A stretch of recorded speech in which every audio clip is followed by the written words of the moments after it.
राज्यातील जिल्हा परिषद आणि पंचायत समिती निवडणुकांमध्येही भाजप महायुतीने मोठं यश मिळवलं असून भाजपने सर्वाधिक जागा जिंकल्या आहेत। तर शिंदेंची शिवसेना आणि अजित पवारांची राष्ट्रवादी ही अनुक्रमे दुसऱ्या तिसऱ्या क्रमांकावर आहे।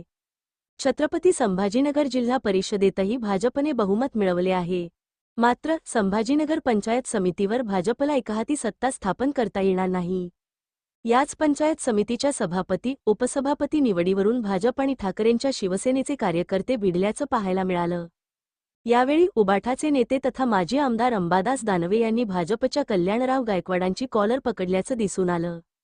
छत्रपती संभाजीनगर पंचायत समिती निवडणुकीच्या सभापती आणि उपसभापतींची निवड आज होत आहे। त्याच पार्श्वभूमीवर आज निवडीपूर्वीच उद्धव ठाकरे यांच्या शिवसेना आणि भाजपचे कार्यकर्ते आमने सामने आले। दोघांमध्ये शाब्दिक चकमक झाली अन ते एकमेकांच्या अंगावरही धावून गेले।